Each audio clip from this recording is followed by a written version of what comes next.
Meus irmãos, boa noite. Mais uma quarta-feira abençoada pelo Grupo Espírita Francisco de Assis, de São Pedro da Aldeia, Rio de Janeiro.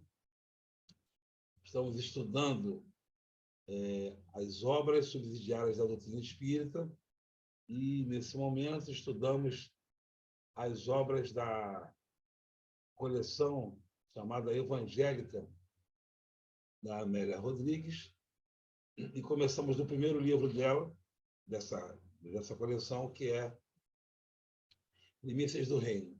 Hoje iniciaremos o capítulo 3. Mas antes, vamos pedir para fazermos aquela conexão, para ficarmos mais assim afinados, né, com a espiritualidade. Solicitaremos ao nosso irmão Lenilson que faça a nossa prece e depois nós compartilharemos o texto e 3 das nossas irmãs farão a leitura hoje. Lenilson, todo seu. A honra é sua. Obrigado. Então vamos. Sempre é um momento bom da gente fazer essa vibração, deixando a nossa alma sempre envolvida por essas forças amigas que sempre desejam o nosso bem.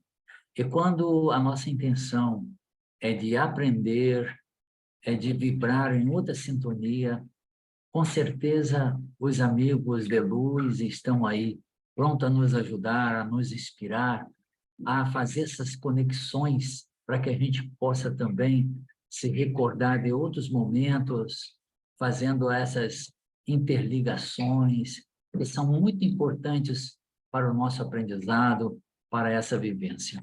Então, que as bênçãos de nosso Pai possam envolver todos os corações, né, interligados nessa hora, para que, nesse conjunto, a gente possa também emitir de nosso coração essas coisas boas que já conquistamos em nós e que o aprendizado possa servir para a nossa compreensão, para amadurecer o nosso olhar para as nossas vidas.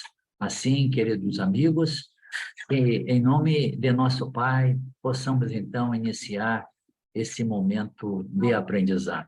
Que assim seja. Gratidão, Lenilson.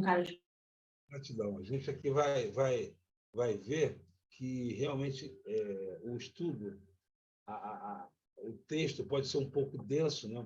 Fora dos vamos considerar fora dos padrões que a gente costuma ler, não é uma coisa assim digerida de forma simples, de forma fácil.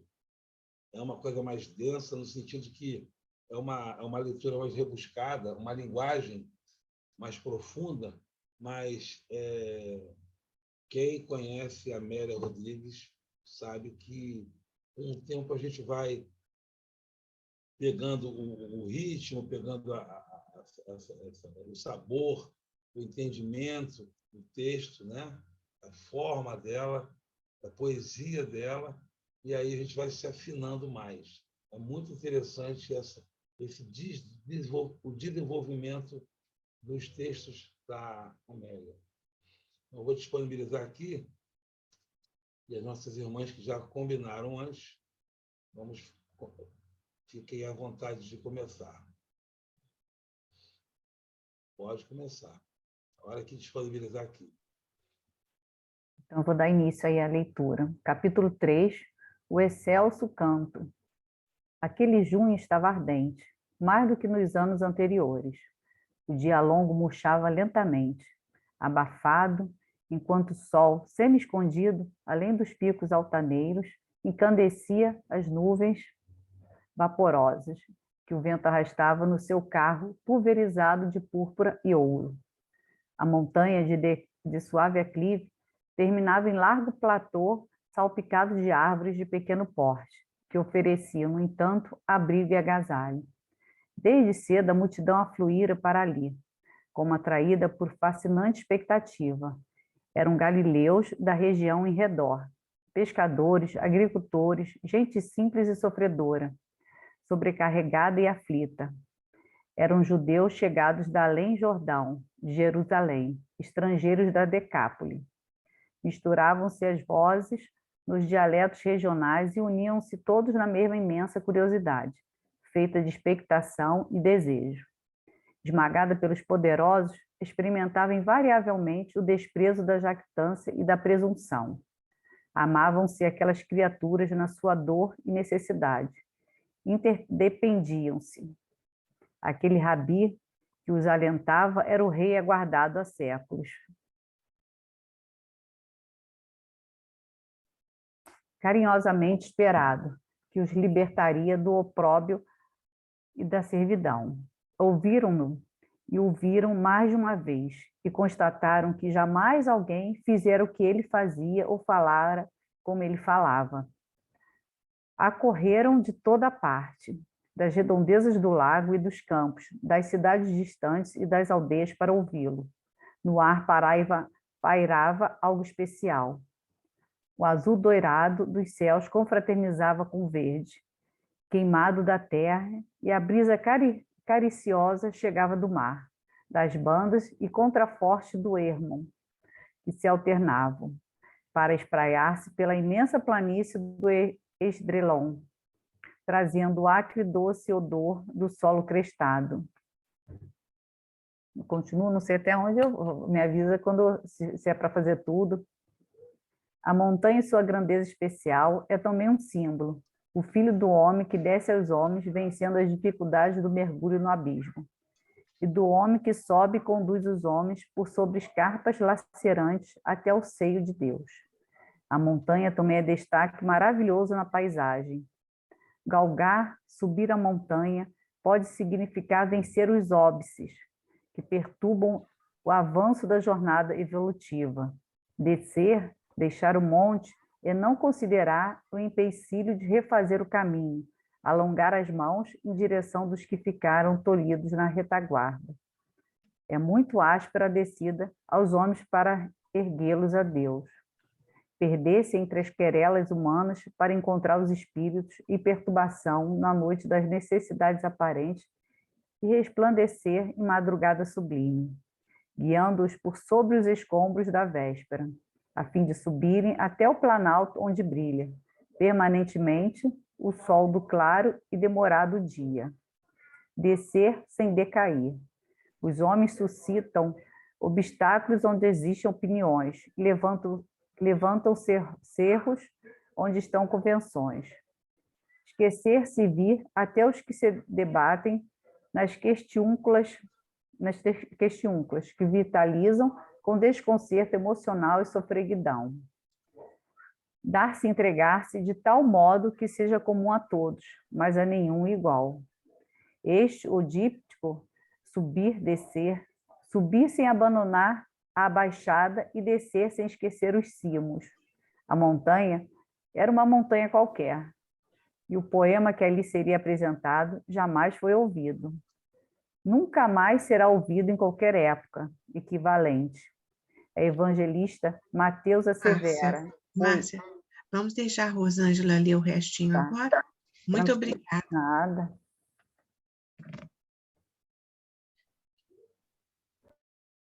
A Rosângela, por favor. Desculpa, eu esqueci de abrir o fone aqui. Pois não. O evangelista Mateus assevera: e Jesus, vendo a multidão, subiu a um monte, enquanto Lucas informa, e descendo com eles, parou num lugar plano. Subir ou descer, não importa. A verdade, porém, é que no plano do aclive, ele se deteve e de pé, vestiu-se de poente, a auréola refulgente incendiou-lhe os cabelos que a leve brisa desnatrava esfogueados. As vestes abrasadas e a ansiedade do mundo em volta, no magote homens, mulheres e crianças que levariam no cérebro e na oração a mensagem, o poema divisor das realidades diferentes. A multidão era a sua paixão, a sua vida, amá-la e atendê-la, o seu fanal. Sentindo a multidão... Peraí. Sentindo a multidão, eu acho que ele mexeu para baixo. Isso. Sentindo a multidão, aqui é. Sentindo a multidão submissa, magnetizada, esquecida de si mesma, numa sublime comunhão em que extravasava toda a vida. Ele, abrindo a sua boca, os ensinava, dizendo: bem-aventurados os pobres de espírito, porque deles é o reino dos céus. Os pobres, todos os conheciam, eram maltrapilhos, mal cheirosos, doentes, distendiam a mão que a miséria estiola. Eram pobres, no entanto, quantos deles portavam os tesouros de riquezas do espírito? Espírito rico de revolta, possuidor de paixões, dono de vasto cabedal de angústia e mágoa. Quais seriam os pobres de espírito? O vento repassa em leves cantilena pela multidão pensante, a raciocinar no silêncio que se fez espontâneo, na pausa que natural se alonga.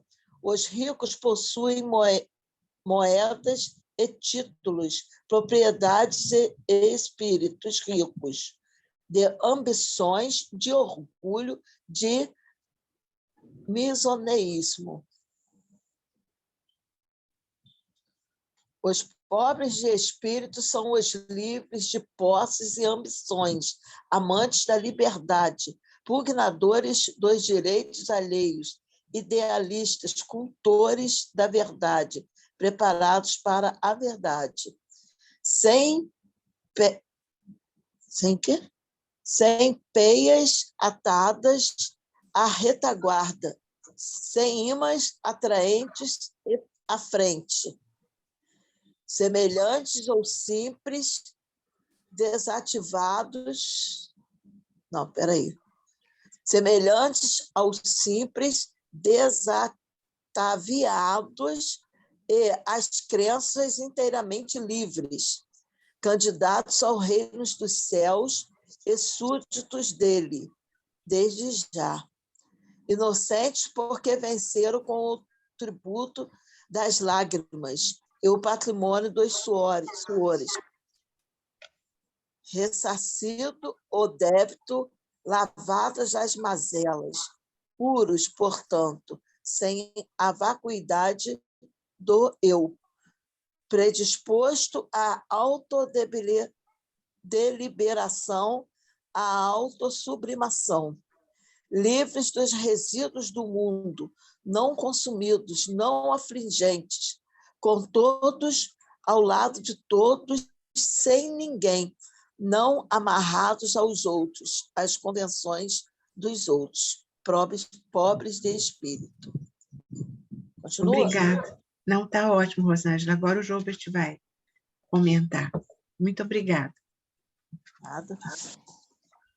Muito obrigado por terem lido. Realmente, hoje eu estou com a garganta bem assim,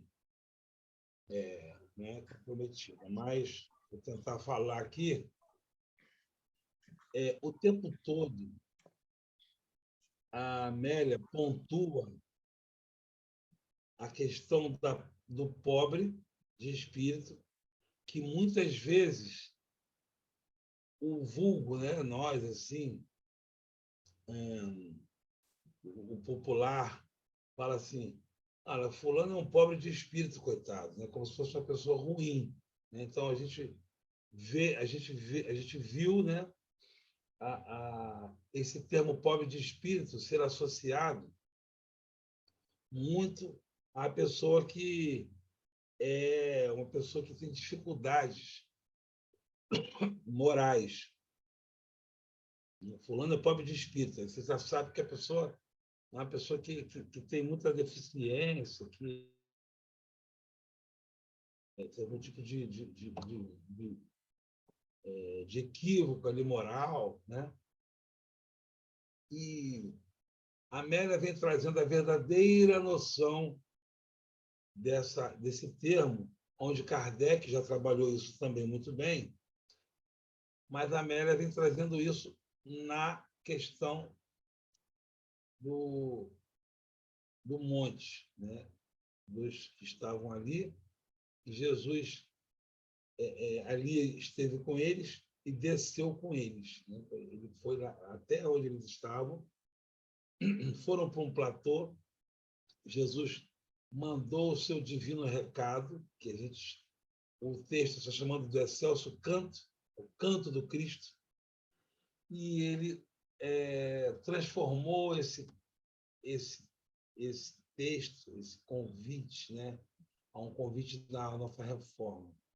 Então, tanto a parte do pobre de espírito, quanto lá a outra parte do eu não vim para os sãos, né? Então, se você acha que você é rico, não precisa de nada. E se você acha que você é são, não precisa de nenhuma ação do médico maior de nossas almas, o médico com M maiúsculo, que vai curar, né?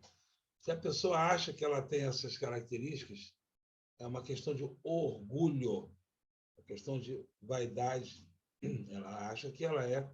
Não precisa disso. Não preciso do Jesus. Não preciso deste evangelho. Ela não acha, ela acha que não precisa.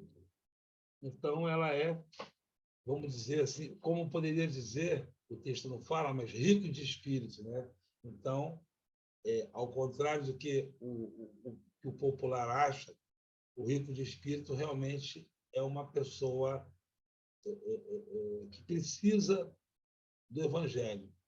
Assim como eu traço esse paralelo com vocês, se me permitirem, a questão do são, né?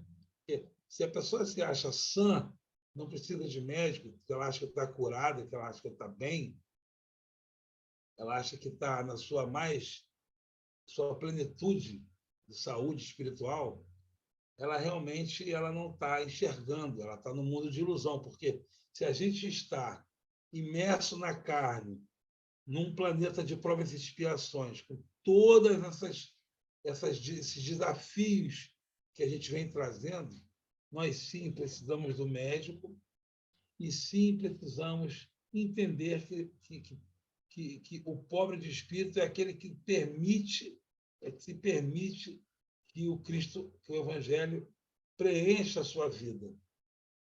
Aí sim, é uma outra riqueza, não essa do ouro, né? Do dinheiro, né? Aí já dizia Pedro, não tem ouro nem prata, mas o que eu tenho eu te dou. Então, aí vai lá e cura, né? O irmão. Então, basicamente isso. E, mais uma vez, a Amélia traz a questão da ilusão de achar, do povo da época, e nós, de certa maneira, acharmos que Jesus é algum tipo de libertador material, né? Ele vai livrar o povo ali do jugo romano. Jesus vem trazer uma proposta de livrar do jugo de nós mesmos, que nós nos escravizamos. Nós nos permitimos os vícios morais e, por isso, nós não somos sãos. Nós precisamos buscar a pobreza de espírito. E esse é a primeira bem-aventurança que a Amélia vem trazendo. A questão do pobre de espírito. Bem, só fiz essas colocações iniciais Eu gostaria que alguém também se manifestasse aí para colaborar com o nosso estudo. Quem puder, o microfone está liberado. É bastante interessante ela fazerem essa comparação, né? Porque a montanha onde eles estavam, quer dizer, o Cristo desceu aos homens, trazendo a mensagem de nosso Pai, e também ele fez o caminho contrário, né? Levando os homens para poderem se conectarem com as coisas de Deus. É um movimento de descer, que é difícil, e ao subir, ainda nos levar, né? Nos levar com ele para esse entendimento da lição dos pobres de espírito, né? Eu achei interessante que, para ouvir Jesus naquela época, olha como é que eles relatam, né? Quais eram as pessoas? É o agricultor, é o pescador, não é isso? São as pessoas mais necessitadas, né? Que vivem assim numa situação difícil que a vida os impõe, e acontece conosco também, porque a gente lembra mais de Deus quando a coisa aperta, não é isso? Quando as situações são conflitantes, quando a nossa alma não está em paz. Nesses momentos, a gente tem muito mais facilidade, né, de se aproximar das coisas de Deus. Então, é bacana ver esse movimento, né? E aí a gente vê também um dos objetivos dos desafios que a vida nos traz, né? Porque se não fosse os desafios, gente, será que a gente estaria em algum momento assim mais propenso, né, para procurar essas coisas? Será que a gente aí de boa vida, a gente estaria assim se conectando para aprender com Amélia Rodrigues? Então, certas situações fazem a gente fazer essa reflexão e, muitas vezes, assim, acalmar a nossa alma, agradecer muitas dessas lutas, porque elas é que estão verdadeiramente sensibilizando o nosso olhar, a nossa atitude para coisas que, em outros momentos, a gente deixaria de lado, né? A gente não se envolveria efetivamente se tudo tivesse muito bem, né? Então, essas lutas, e olha que a gente tem lutas materiais e as mais graves são aquelas emocionais, que realmente mexem, né, com o nosso ser, e a gente pode ver aí no noticiário, né, como é que tem aumentado essas lutas emocionais que vão se alastrando nessas várias síndromes, né, que os médicos aí vão descobrindo e vão relatando para nós.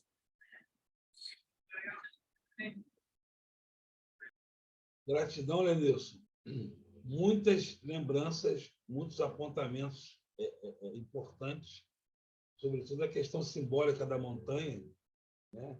Que é bem assim revelador como que a Amélia consegue fazer essa mistura do momento, né? Da posição, até mesmo geográfica deles, com a questão moral, né?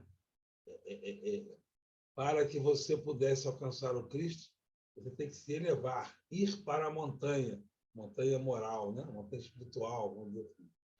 Igual o nosso irmão Zaqueu, que para ver Jesus ele teve que subir a árvore, né? Lá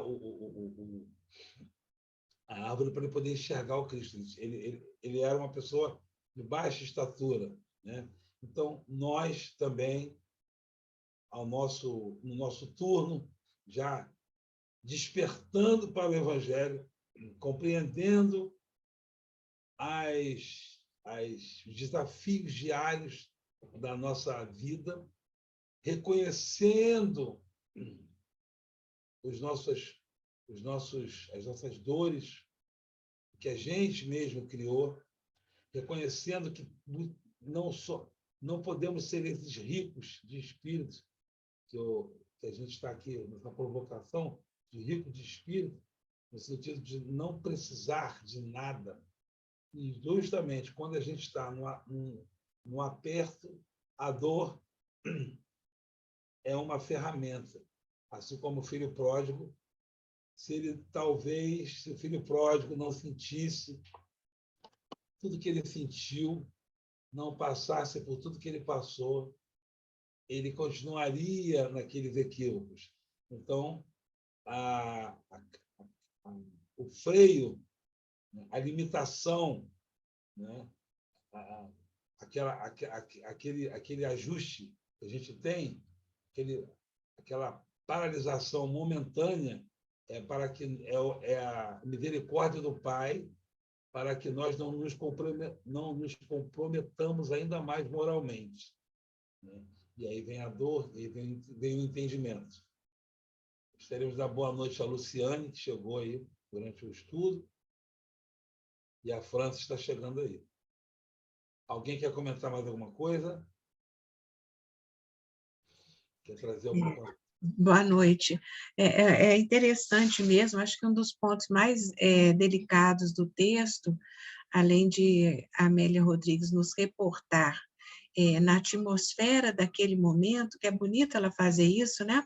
Dizendo da tarde ardente de junho, parece que ela nos coloca naquele local, né? Vibrando com aquela atmosfera sublime que se fazia ali, embora o entendimento ainda muito precário de todos os presentes da grandeza daquele momento, porque instaurava ali as bem-aventuranças, né, que nos comovem até hoje, né? E esse ponto que o Lenilson tocou, que você tocou, é um dos pontos realmente que faz a gente ainda conversar sobre, que é a questão da montanha, né? Você, quando sobe, no sentido de você vencer as suas dificuldades, como foi posto aqui, e ao descer, dar a mão a quem ainda precisa da ajuda. Eu achei isso lindo mesmo, achei assim tocante, essa sensibilidade que Jesus nos desperta. Quer dizer, é importante o nosso progresso espiritual, nosso progresso moral, ético-moral, é o que nós buscamos, mas é importante que esse progresso se faça junto dos irmãos também. Então, essa sensibilidade para vencermos o egoísmo, né? Para vencermos a nossa ambição, esses sentimentos que são próprios do nosso momento evolutivo, né? Então, a gente começa a despertar para a solidariedade, se sentir bem quando alguém avança junto conosco, a mão estendida em vários momentos, em vários processos, em várias situações, né? E aí, como ele diz aqui, é lindo também essa fala de Amélia Rodrigues, quando ela fala, a multidão era a sua paixão, a sua vida, amá-la e atendê-la era o seu fanal, quer dizer, era o seu objetivo. Então, Jesus, ele se fazia humilde no sentido de o tamanho, a grandeza espiritual dele, se acomodando, se aconchegando aos mais necessitados, aos mais humildes, né? Então, justamente como o próprio texto diz, eles tiravam mal nutridos, mal vestidos, com doenças, e Jesus os acalentava amorosamente, sem se deixar envolver por esse lado que que a Amélia nos traz aqui. E aí nos faz reportar justamente isso, aquele ensino de Jesus, né? Se nós servirmos ao menor, a ele estaremos servindo. Então, quer dizer, como que o texto é todo alinhavado em toda a mensagem que Jesus nos trouxe, né? Então, desperta também, porque ele fala, na verdade, quem é o pobre de espírito, né? Aquele que tem muito, que tem títulos, que tem poder, e que infantilmente, às vezes a gente fala, oh, gostaria de ser assim, e aí a gente vê quantas dívidas essa alma tem, né? Quantos processos ainda de crescimento ela terá que enfrentar, que às vezes você, na sua, vamos dizer, pequenez social, você já enfrentou. Então, quer dizer, esse paralelo é importante para a gente ver realmente aonde está a verdade. É aquilo que o próprio Evangelho diz: quanto mais poder, quanto mais ascensão social, mais deveres e maior comprometimento. Então, todas as posições, tanto a pobreza quanto a riqueza, são posições de muito crescimento. A pobreza, no sentido físico mesmo, no sentido das carências, seria, vamos dizer, um avanço sobre si mesmo, não se deixando revoltar, não cometer nenhum ato que não é digno, né? E saber enfrentar essa situação com dignidade espiritual. E a riqueza é não se deixar também envolver por abusos do poder, da ganância, da ambição. E aí ele pergunta: quem realmente é o pobre de espírito? Então, fica para nós essa pergunta muito importante, né? Às vezes a gente, sem querer, volta os olhos para alguém que está proeminente, achando que ela está em ótima posição, e não está, né? Então, às vezes, aquele humilde que está se controlando, que pega um pedacinho de pão e ainda dá um pedaço para o outro que está com fome também, ele é riquíssimo de espírito, né? E está nos ensinando a partilhar, a se doar, a enxergar o próximo. É lindo o texto.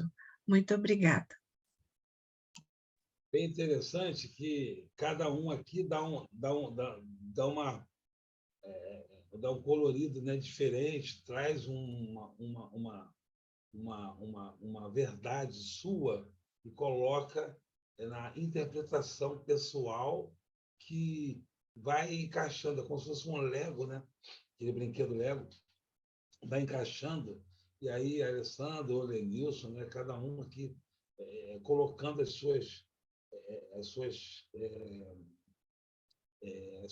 seu entendimento, né? E aqui, o que aquilo trouxe para a gente. Gratidão, Alessandra, pelas palavras, pelas comparações, né? Porque a gente fica trabalhando, como diz o Kardec, a comparação, porque assim a gente não consegue ainda atingir tais entendimentos sem ter um termo comparativo. Você está explicando isso para uma pessoa, assim, por exemplo, eu vou explicar uma coisa. Então, você a gente faz uma comparação. E aí a Amélia traz, poeticamente, numa linguagem sublime, as comparações. E essas últimas semanas eu tenho chegado cá com meus botões e tem um entendimento mais que a gente vai buscando, né? Um entendimento assim cada vez mais profundo do objetivo do Evangelho na nossa vida, que não é só uma ferramenta, não é só uma ferramenta para a gente evoluir. O Evangelho é uma libertação, é o antídoto, né? É o que vai dar para a gente a condição, o combustível para a gente poder viver. Mais um comparativo, é o oxigênio para a gente viver, é o amor. Não dá para a gente tratar o outro, né, com aquela mesma força que o outro vem para conosco. Todas as vezes que a gente faz isso, a gente vai lembrar, a gente vai reviver a lei de Talião. Todas as vezes. Não deixei barato, não. Fui lá também falei o que eu tinha que falar. Está pensando que está falando com quem? Então, toda vez que a gente vai, a gente volta para esse momento, a gente está retomando lá, milênios atrás, quando a gente começou a entender a questão da lei de Talião, né? Olho por olho, dente por dente. E eu não vou deixar barato, eu vou revidar, eu vou refazer, eu vou ali dizer, aqui vem. Então, a gente está descobrindo que a gente está imerso numa grande ilusão, na qual a gente acha que domina o processo e que a gente esquece do poder de Deus, da sustentação de Jesus, do apoio infinitamente amoroso dos mentores amigos. A gente esquece. É como se a gente pudesse desplugar. Quando a gente está aqui agora, a gente começa a fazer conexões, mas na vida cotidiana, fora desse momento, de onde dois ou mais, a gente não faz essa conexão dos dois ou mais. Se estiverem em meu nome, eu estarei. Eventualmente a gente faz, e quando é isso, é uma vitória. Quando alguém nos chama ao orgulho ferido, amor próprio, todas essas invenções que o homem criou para justificar a sua vaidade, o seu orgulho, o seu egoísmo, a gente vai compreendendo como o Evangelho vai desconstruindo essa muralha que a gente foi criando na justificativa de uma autodefesa, né? Então, quando a gente começa a entender Jesus, um espírito puro, que está com todos os seus impostos em dia. Ele está com os impostos, a gente não está devendo nada, não deve nada. A gente está devendo, a gente deve a lei. E a gente não quer Está dormindo? esse ser, essas mensagens, essa cura, e não quer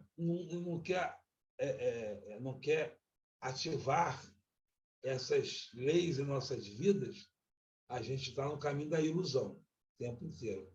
Lucy, quer falar alguma coisa? Senti que você ia falar aí.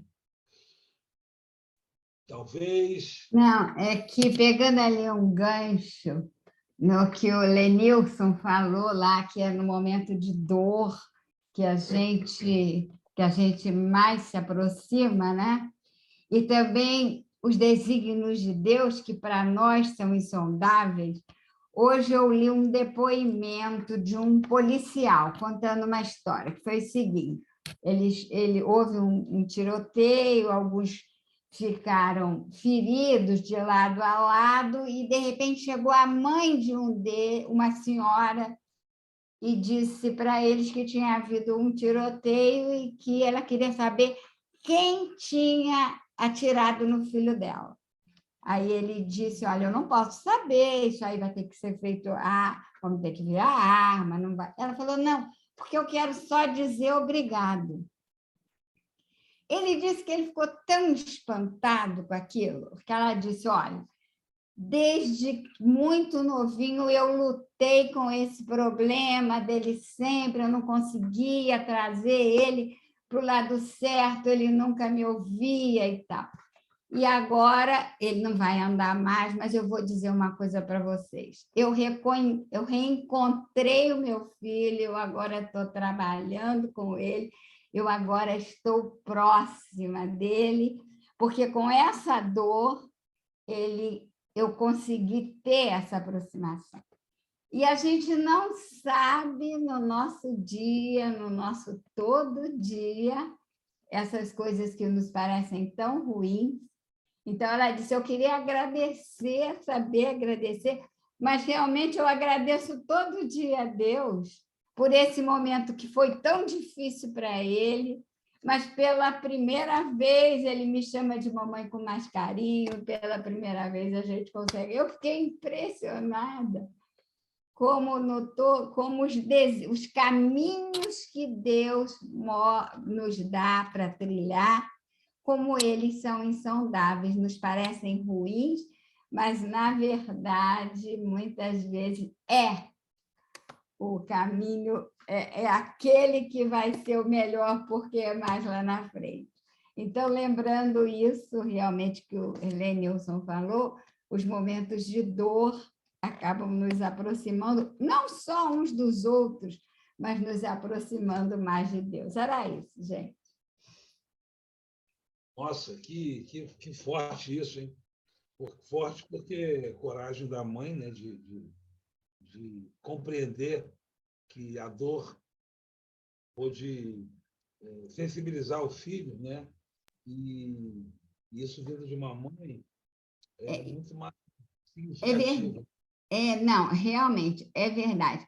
E você acredita que o policial chorou na hora disso? Ele ficou tão emocionado diante da surpresa que foi, porque ele esperava uma mulher agressiva, ele repetiu isso, que ela viria e eu quero saber. Não, ela disse, eu tenho que trazer esse testemunho porque eu tenho que contar isso para as pessoas, isso está aqui dentro de mim, eu tenho que dizer. Eu encontrei o meu filho, até eu fiquei emocionada, se vocês querem saber.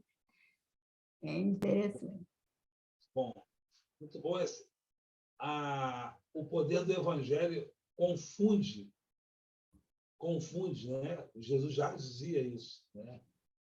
Que confunde as pessoas orgulhosas, né? As pessoas que se acham que estão assim, com saúde, que acham que estão ricas, que acham que não precisam de nada. O evangelho, a pessoa não alcança, às vezes, não consegue alcançar.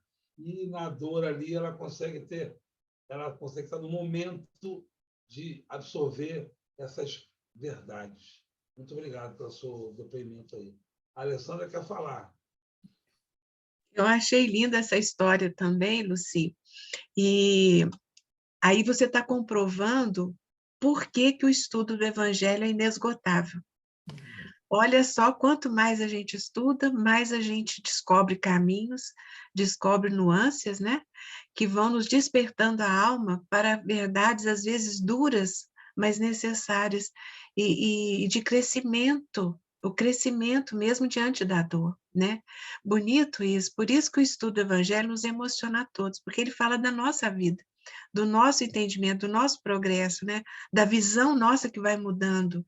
Aquilo que o Jobert falou antes, a gente faz o paralelo no dia a dia, a gente estuda e de repente a gente vê em situações e a gente começa a fazer paralelos, né? Sobre aquilo que estudamos, aquilo que vemos e o que nós estamos agora diante da situação, como comportarmos, né? E a visão nossa que vai dilatando a ponto de ver naquela situação crucial um caminho para a luz. Lindo, maravilhoso. E aí a gente entende o amor de Deus, parece que muito mais, me dá assim uma noção.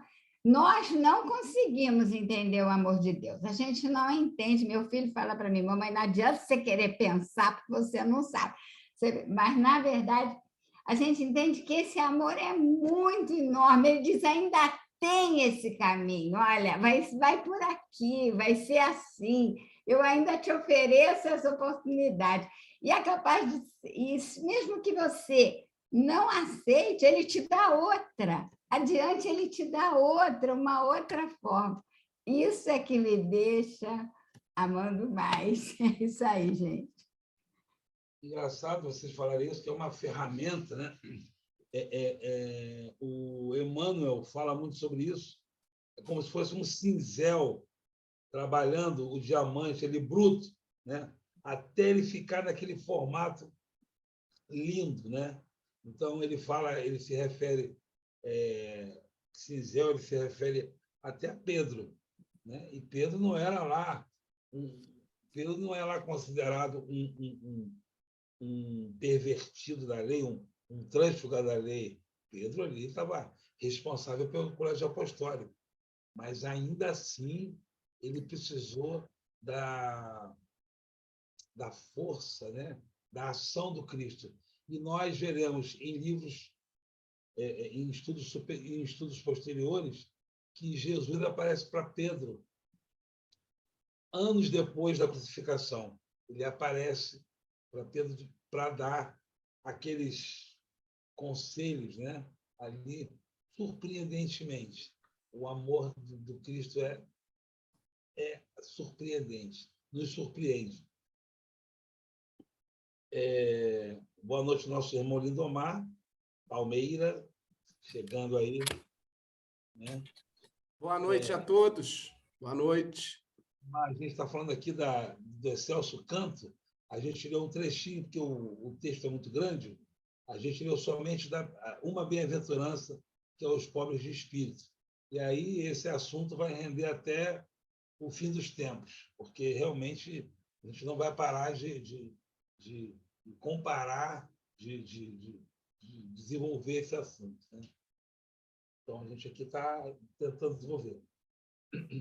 Alguém quer falar mais alguma coisa sobre esse assunto?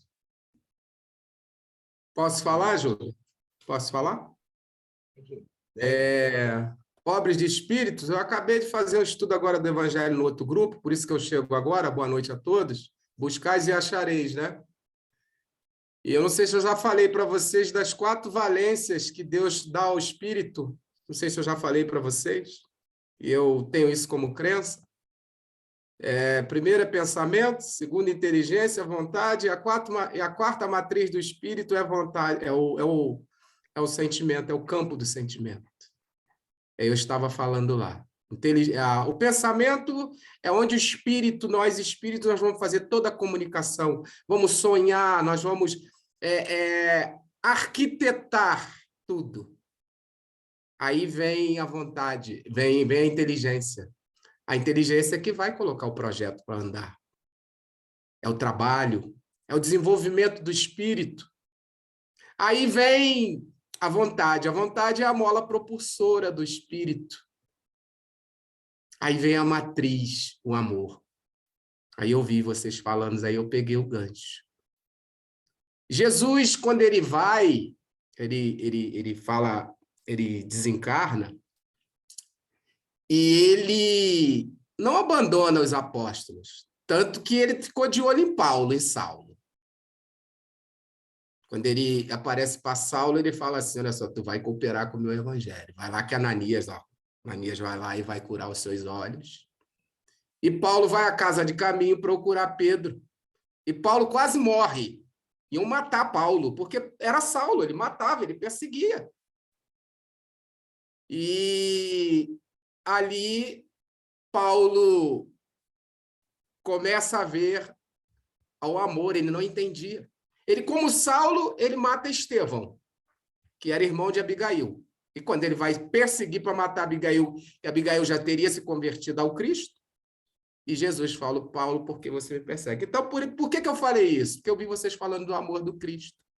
O amor do Cristo, ele transcende, porque o Cristo, Deus falava direto através do Cristo para a gente, que é o médio de Deus, nós sabemos disso. Não é isso? Então, ele sendo o médio de Deus, Deus falava através de Jesus. E ele fala no seu evangelho, eu e o Pai somos o mesmo. Então, nós humanos, por mais nós vemos aqui um amor mais puro que teve próximo da gente, que conviveu conosco e conviveu em Uberaba, nosso Chico. Hoje nós vemos Divaldo, tem outros médios, aí nós temos padres maravilhosos, nós temos de outras religiões. É o que eu falo, o ser ele tem que se espiritualizar. Eu já estou terminando. O ser, nós temos que nos espiritualizar. A religião, ela dá a base moral, mas o ser ele tem que se espiritualizar. Hoje, eu namoro uma pessoa que veio somar para a minha vida, eu sou espírita, e ela não, ela é de outra religião. E a gente se entende muito bem. Eu já falei para vocês, e eu vou à igreja dela. E se me perguntar, eu sou espírita, e eu vou falar de Jesus para eles, se eles quiserem ouvir. E acabou. Um conselho que eu dou a todo mundo de outra religião, quando a gente fala de Jesus para qualquer pessoa, há um respeito. E nós sabemos, aqueles que são de mesa mediúnica, quando vem um espírito para o atendimento, quando você fala em nome de Jesus, aí você vê brotar o amor em toda a equipe. Então, essa é a minha contribuição, né? A sensibilidade ao amor que nós temos que ter para se doar realmente. E entender o Cristo não é fácil, né?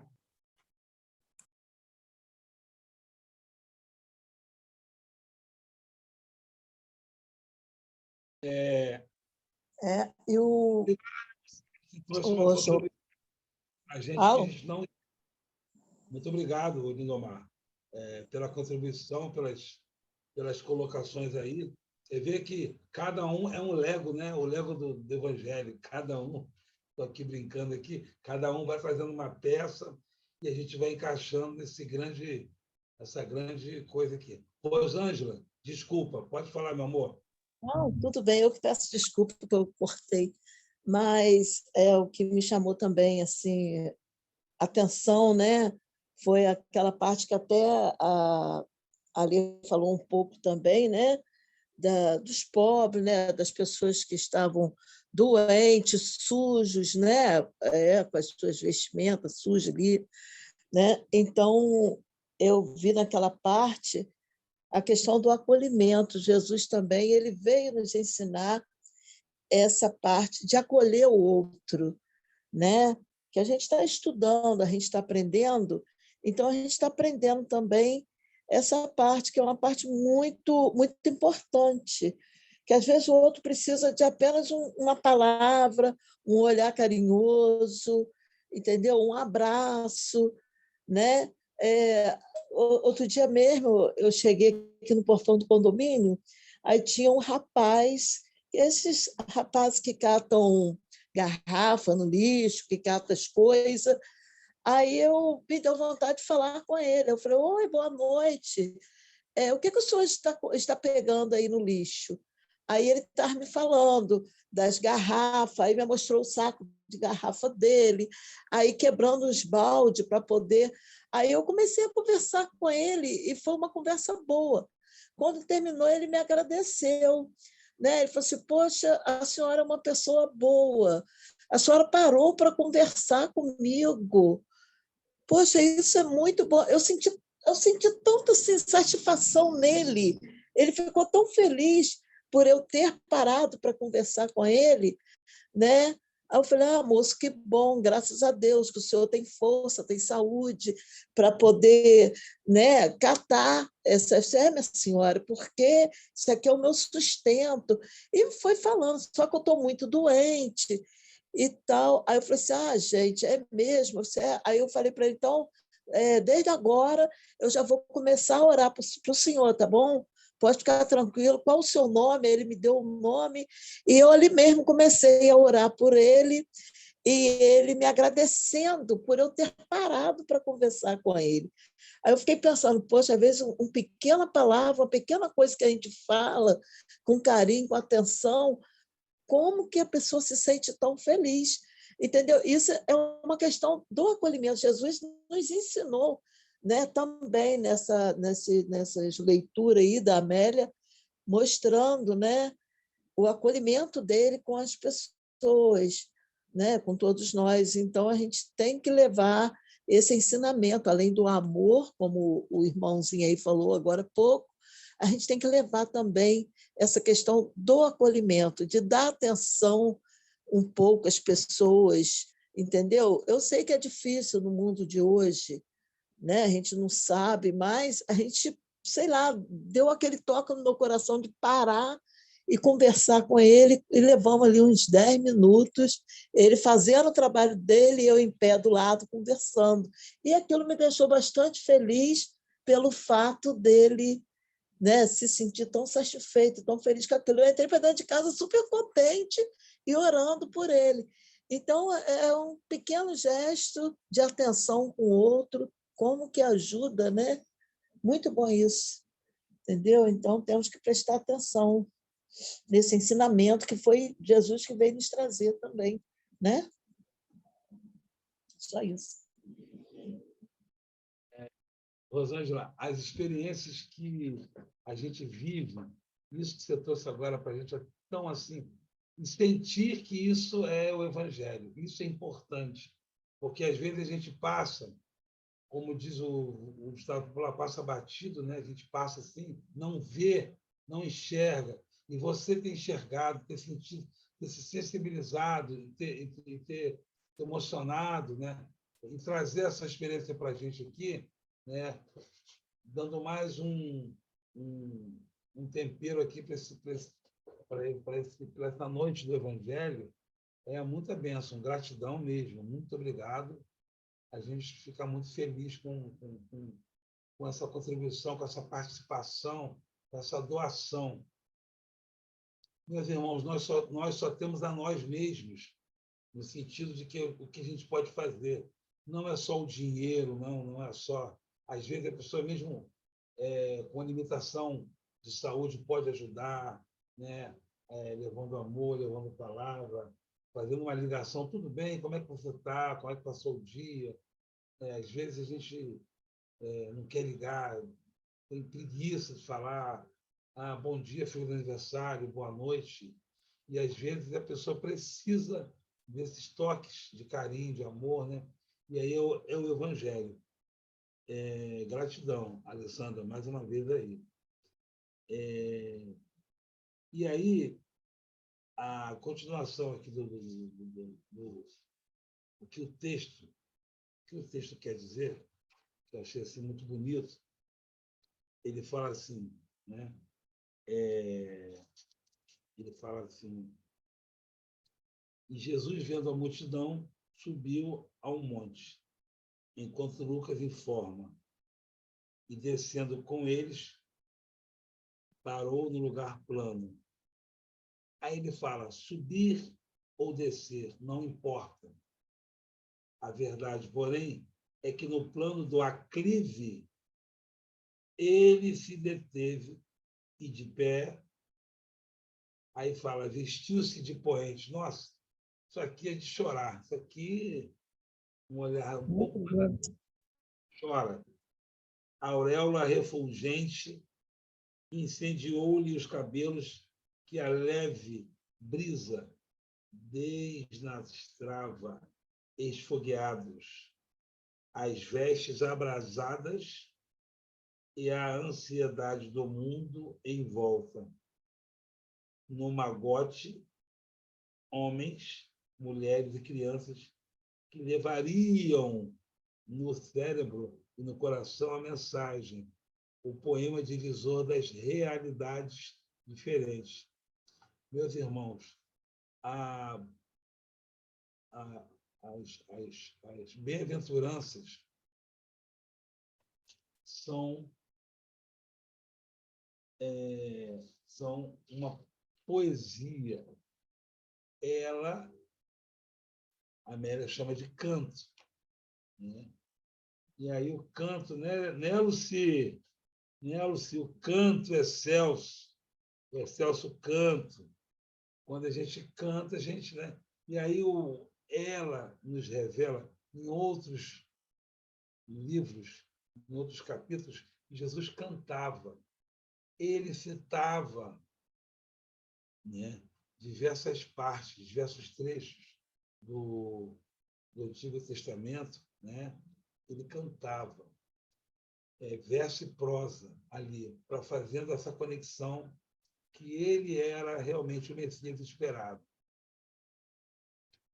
É muito interessante que ela continua falando descer sem cair. Quer dizer, quando eles desceram do monte, eles não descer sem decair. Eles não decaíram moralmente, eles aprenderam. E aí eles pegaram mais, assim, mais substância para, quando descer, poder ensinar para os que estão mais abaixo, na escala moral da vida, né, da existência.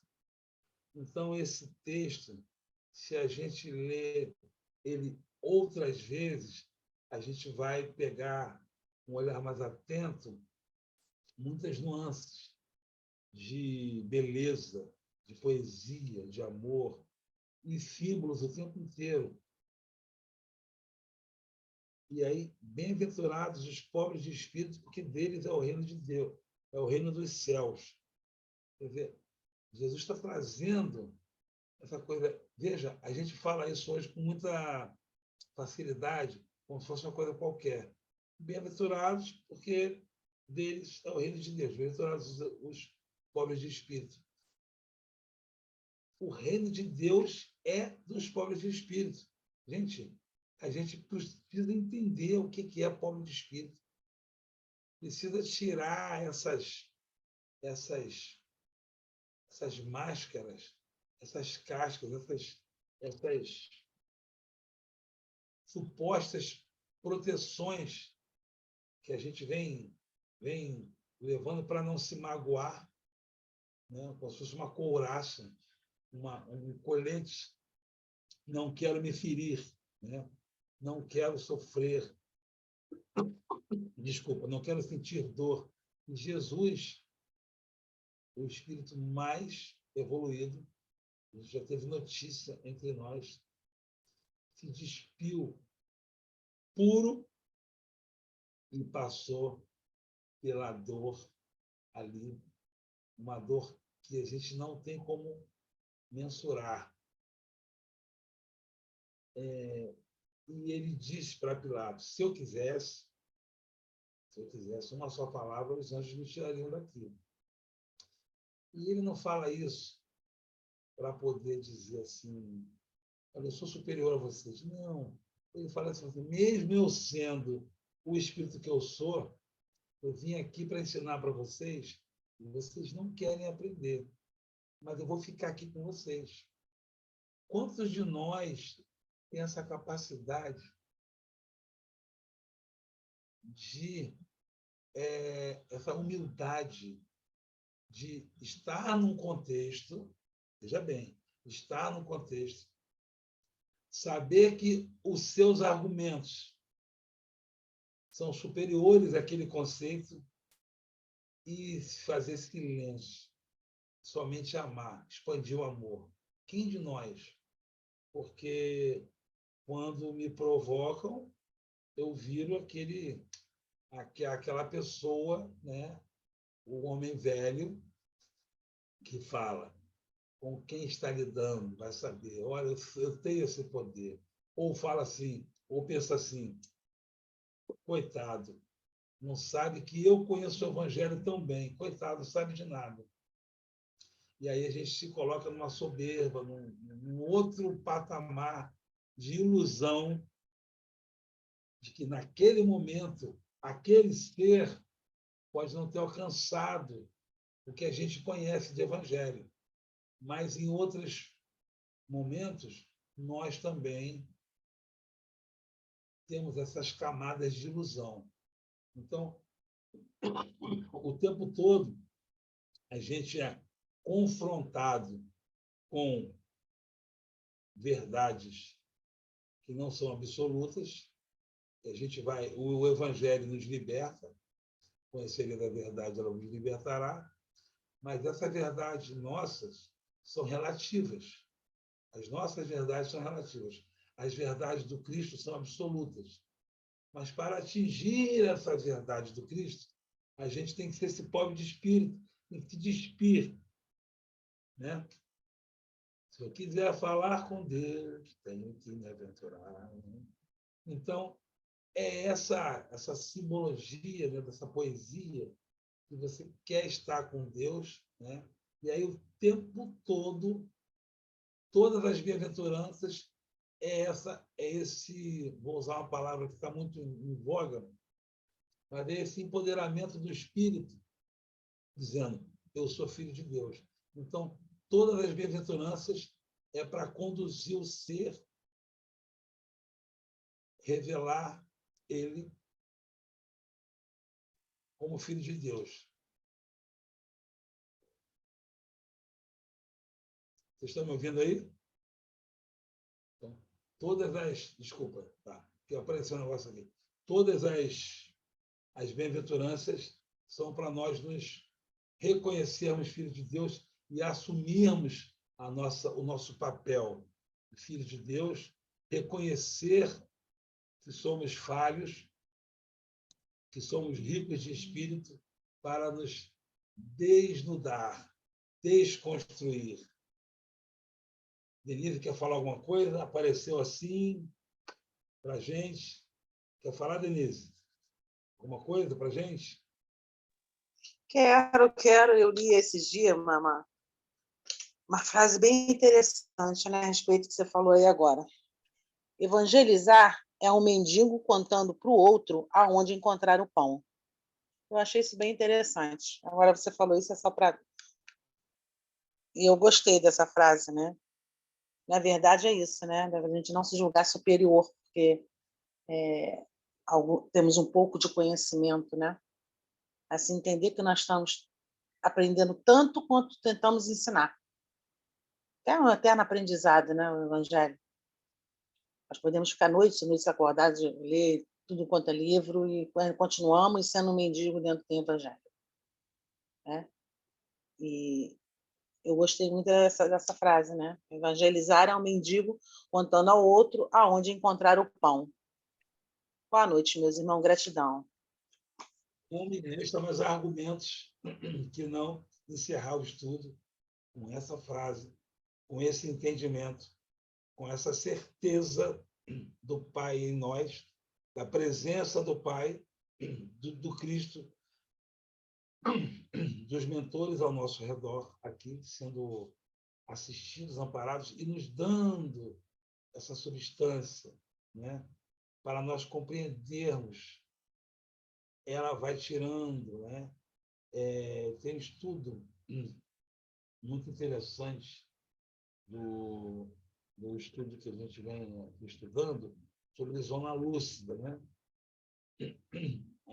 Um dia a gente vai fazer um estudo mais profundo sobre zona lúcida, porque desculpa, o que a gente precisa é lucidez. Mas a lucidez para mim é uma coisa, para o outro é outra, para o outro é outra. Então existe uma verdade verdadeira, que é a verdade de Deus. E aí, até a gente atingir essa verdade, a gente precisa se despir. E aí tem que dizer onde é que está o pão. Irmãos, o pão está no Evangelho. Obrigada, Denise. O pão está no Evangelho.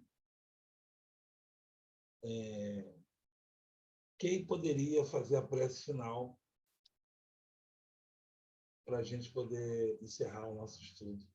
Se é que alguém queira contribuir com mais algumas palavras. Temos um minutinho ainda. Eu quero só contribuir aí, dizer que... Uma prece? Não, a prece deixa para outro fazer, vamos pedir outro.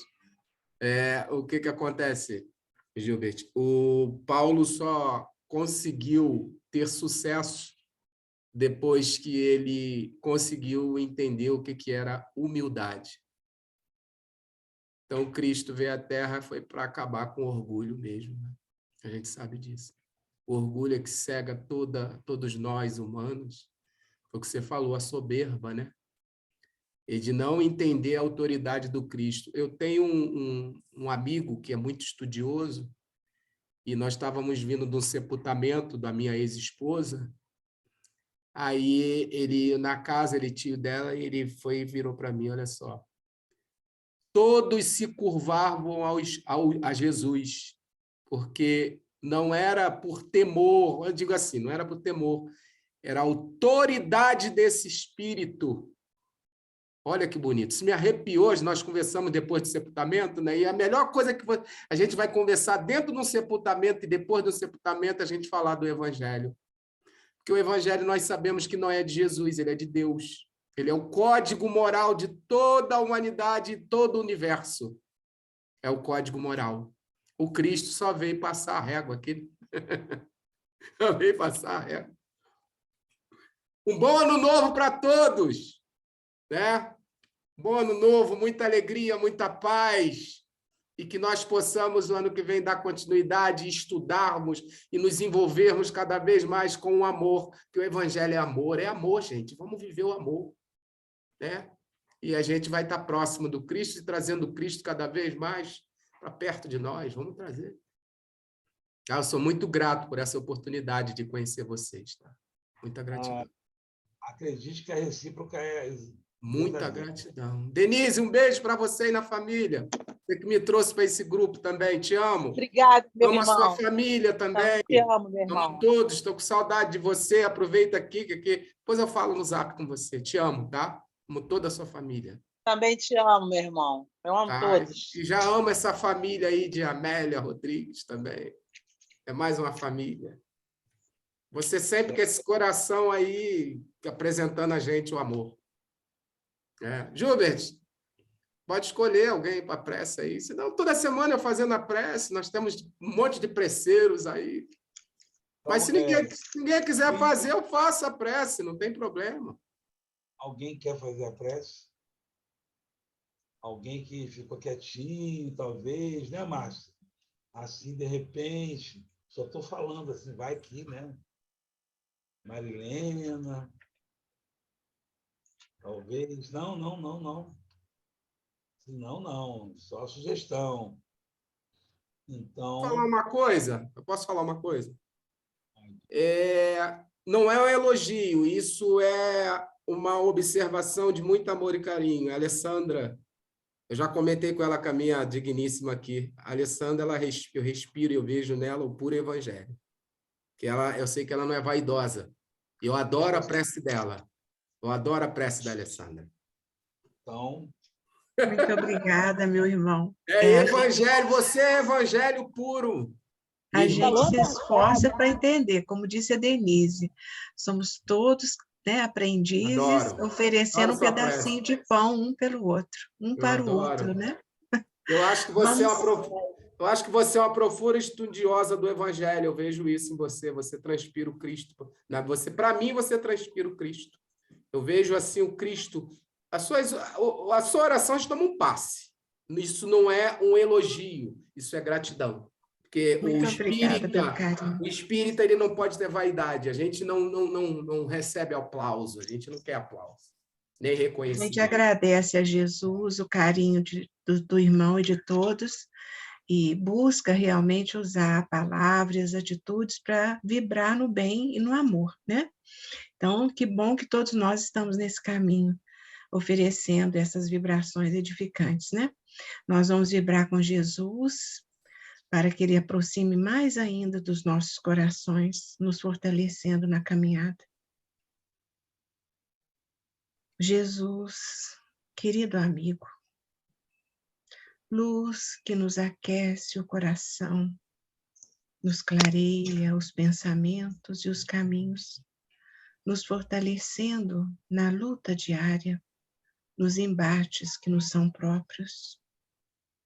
Obrigada, Jesus, obrigada, Amélia Rodrigues, toda a espiritualidade, amiga e irmã, que nos oferece esses ensinos, clareando ainda mais o entendimento, para que possamos penetrar mais fundo em teu coração e senti-lo próximo a nós. Senhor Jesus, obrigada pelo alimento espiritual que nos ofereceu fartamente nesse estudo e que possamos, munidos destas energias sublimes, fortalecer os nossos passos no bem, no amor, no olhar para o nosso próximo, vendo nele os nossos próprios corações. Queremos vos agradecer por este ano tão proveitoso, em que podemos conhecer tantos irmãos buscando, objetivando os mesmos princípios e nos ajudando, nos fortalecendo, para que possamos cada vez mais nos aproximarmos de Ti e sentir o Teu amor, a Tua paz, o Teu equilíbrio, a inundar os nossos corações tão necessitados e os nossos lares físicos e espirituais. Pedimos-vos por todos, Jesus, todos os lares aqui representados sejam visitados por Ti e todos os lares de todo o planeta, todos os corações aflitos, desesperançados, mas que Te buscam e Te encontram. Essa é a grande alegria dos nossos corações. E assim, Jesus, nós encerramos o estudo, certo de que o Senhor está conosco e nós estamos nos esforçando para merecer cada vez mais a Tua companhia. Que assim seja, hoje e sempre, graças a Deus. beleza. Graças a Gratidão, Deus. gratidão a todos. Quarta que vem a gente volta, continuando esse capítulo, a partir de onde nós paramos, né? Se vocês puderem dar uma lida no texto para sentir mais, poder argumentar, poder desenvolver mais, é muito bom. Tá bom, minha gente? Um feliz ano, né, Jobert, para todos, né? Novo para todos. Feliz ano. É E isso. obrigada pela Tudo amizade, de bom. pelo carinho. Com muita Ano esperança novo. no nosso coração. Feliz abraço, ano gente. novo, feliz Para ano todo novo. mundo. Feliz. Viva o Cristo! Viva o Cristo! Que assim seja. Glória a Deus. Capaz.